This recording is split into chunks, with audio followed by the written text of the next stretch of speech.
जाऊनिया तिथे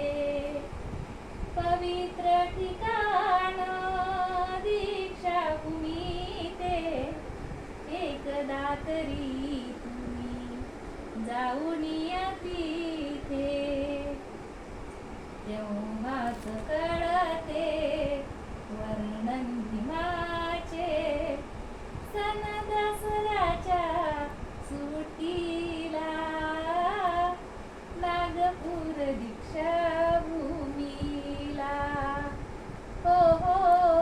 नागपूर दीक्षाभूमीला काय सांगू मी साजना